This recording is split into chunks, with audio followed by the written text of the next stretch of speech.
सुदामा जी महाराज जो ब्रह्मवित्तम हैं, ब्रह्मविद किसे कहते हैं? जो ब्रह्म को जानता है उसे कहते ब्रह्मवित्। ब्रह्म जानाति इति ब्रह्मवित्। तम शब्द जहां आ जाता है वहां सर्वश्रेष्ठ का सूचक बन जाता है। ब्रह्मवित्, अयम ब्रह्मवित्, अयम ब्रह्मवित्, अयम ब्रह्मवित्। सर्वेषु ब्रह्मवित्सु अयम सर्वश्रेष्ठः ब्रह्मवित् इति ब्रह्मवित्तम।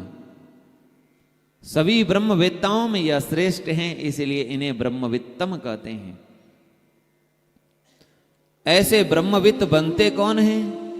बोले विरक्त इंद्रियार्थेषु, जो इंद्रिय के अर्थों से विरक्त हैं, जिनकी इंद्रियां उनके विषयों से विरक्त हो चुकी है, आसक्त नहीं है। प्रशांत आत्मा, जो शांत आत्मा है। ज्यादातर हम लोग अशांत आत्मा रहते हैं, पर नहीं। सुदामा जी कैसे हैं? बोले प्रशांत आत्मा, प्र जोड़ दिया, प्रकर्षेण, विशेष रूप से वो सदा शांत रहते हैं। अशांत वही रह सकता है जो जितेंद्रिय, जो जितेंद्रिय होगा। जिसके इंद्रियां उसके वश में नहीं है वह कभी जितेंद्रिय नहीं हो सकता। ऐसे सुदामा जी महाराज जितेंद्रिय भी हैं। और इसीलिए सुदामा जी कभी किसी से कुछ मांगते नहीं हैं, मांगने के लिए कहीं जाते नहीं हैं। स्वयं किसी ने आकर के कुछ दे दिया, उसी से अपना परिवार चल रहा है। बोलिए वृंदावन विहारी लाल की। ऐसे सुदामा जी महाराज यदृच्छयापन्नेन, आज चारों तरफ मांगने की होड़ लगी है।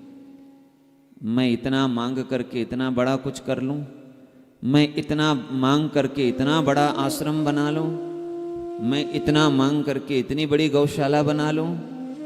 अच्छा है, धर्म कर्म करना चाहिए।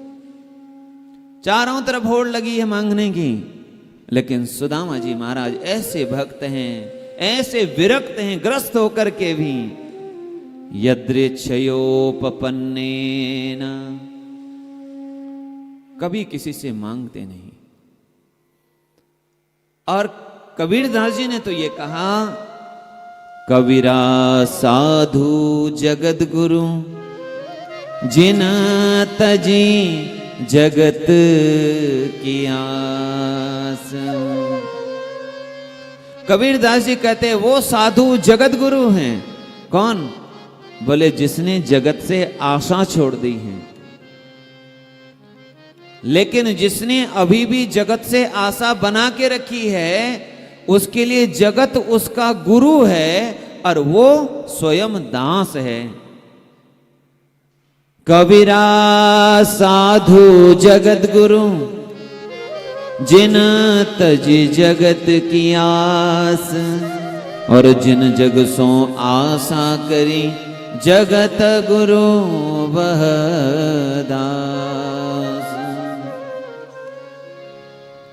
ये वैसे महापुरुष हैं, चाह गई चिंता मिटी मनवा बेपरवाह, जाको कछु न चाहिए सो ही साहंसाह।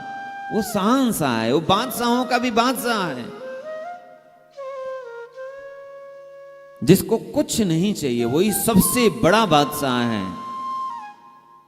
इसलिए हमारे यहां राजा को तो राजा ही कहते हैं, पर संतों को महाराजा कहते हैं। महाराजा